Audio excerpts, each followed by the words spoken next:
How's it going? So this is the second in the sex video series. That sounds great, doesn't it? Or does it? I don't know. I don't know when this video will go up, but it was only a few days ago that I posted the first video, and I'd say within an hour, I just thought that's terrible. I thought, but it didn't feel right for me to take it down, so I left it up. It's been an egoic work for me of relinquishing control and of just allowing it. I don't know what it is or what the point of it was. But there might be some purpose in there for someone else, I don't know. But there certainly was for me. It was just to work through my own ego of wanting a good video or wanting to say the things that I wanted to say in the way that I wanted to say it. I think I've said this before, but I've along this journey of recording videos and of communicating to other people, sometimes I record a message or record a video, and in my brain, through my filter of my brain, I've said everything I wanted to say or in the way I wanted to say it. And then I listen back to it and it's like I didn't say that at all. It's almost like the voice is it's coming through this human being, and then there's a filter that distorts it, like a fucking Facebook or Instagram filter. It makes it yellow or it makes it blue or it adds something. My spirit is like, no, I didn't intend for any filter. I just wanted that message to be expressed. That's ongoing work for me, to find that core and find that authenticity without any of those filters. And I know what those filters are. It is just the ego, an inflection to protect that is it's so strong and it's so deep and it's been there for so many lifetimes that it naturally just protects us or thinks it's protecting us. That's its intention, is to not be too vulnerable or too open. Although that's where I'm moving. Anyway, moving on. So since that video, there's something small that I just wanted to add. Part of my own practice in the last few weeks has been, to open from your genitals energetically or physically if you want, and then feel that opening up through your stomach, through the solar plexus, through the chest, upper chest and throat, and just feel an opening. And for me, it would feel about, say, 12 inches wide. So that's what it feels like. It feels like a pathway, feels like a road, a pathway from first up to whatever chakra that is in the throat. That's what I'm aware of. Now, some people might feel that goes higher or lower or wider. I don't know. I know it spreads out. Yesterday, I was meditating in a sauna. And I often meditate in a sauna. I would do breathing, and I had various exercises, just generally just presence, stillness. Close my eyes and observe. I observe the energy. I observe my body in that heat. The mind panics in that kind of heat eventually, and the trickles of sweat or the heat or can't breathe, and the mind wants to get out. The ego wants to fucking run away. So the intention or aim is to be present with all that heat, the trickles of sweat, the intensity, and it forces our focus to strengthen the focus. See, ultimately, we're trying to overcome the body. I don't want to be a slave to this physical body. I want to work with it. It's very beneficial and purposeful, and as I said before, Ramtha would consider it a spaceship. It can be tuned and used to go places.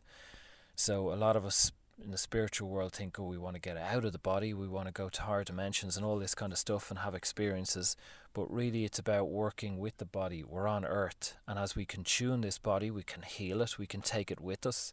We can use it for sexual energy, to raise that kundalini energy and to go different places or do different things. Who knows? I'm focusing in the sauna. I'm present. What was presented to me before in the sauna was a Naga Dragon. A Naga Dragon, I'd suggest Google it, is a long, thin dragon. It's not like a big bellied dragon. I had seen this before, and I was aware that this was associated with my sexual energy. I see this Naga Dragon presented to me in front of me, and it's kind of floating, billowing, It's red and yellow, which is interesting.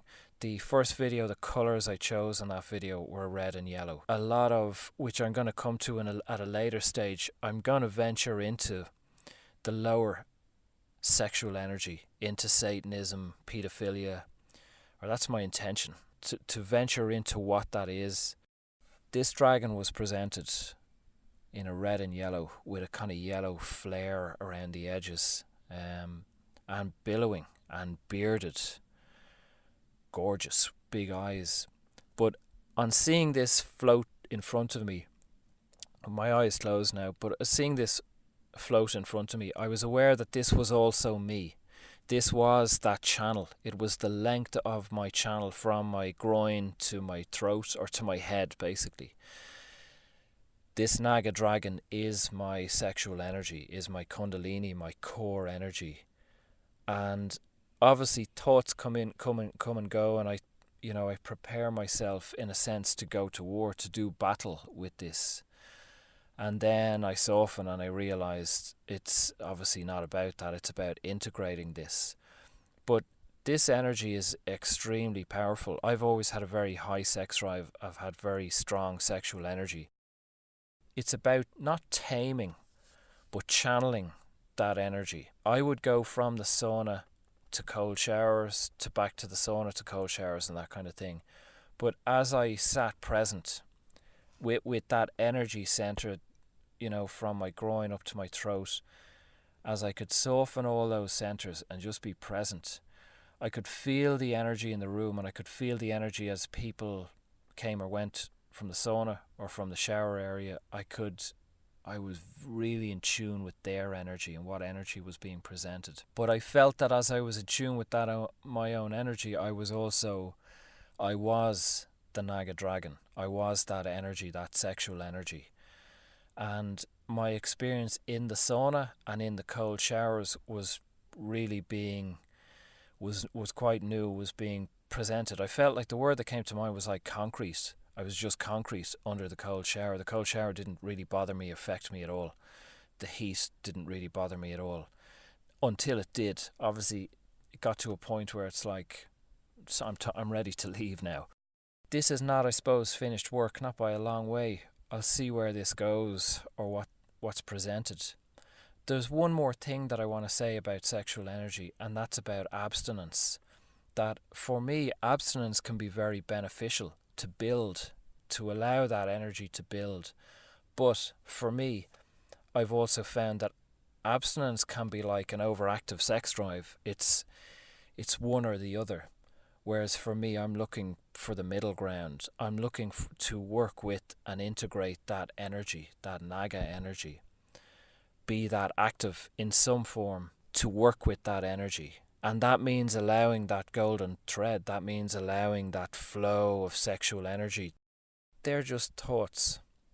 To be aware of abstinence. Now, I would consider abstinence to be, if you're not sexually active in any way, I don't really consider that abstinence. I consider abstinence to be something that we enforce or that we control. So that if you have a high sex drive, if you're having sex, or if you masturbate, and then you decide, no, I'm going to have a week or a month or whatever, and I'm not, that's to abstain. That's then to do something different and curtail or work differently with that energy. I'll wrap it up on this.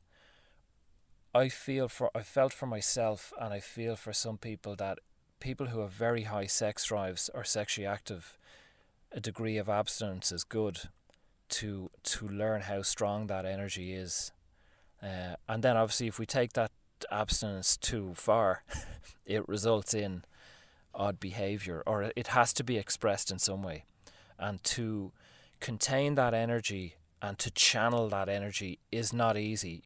People then who are sexually inactive or have a low sex drive, maybe very busy, have loads of kids, or work life, all this takes over. For them, it would be encouraging to become sexually active with themselves. Anyway, that's a long enough video. I hope it was of use, and I'll put a link below for my website and a link below for my newsletter, and feel free to subscribe or sign up or do whatever you want to do. Thanks for listening. Enjoy your day.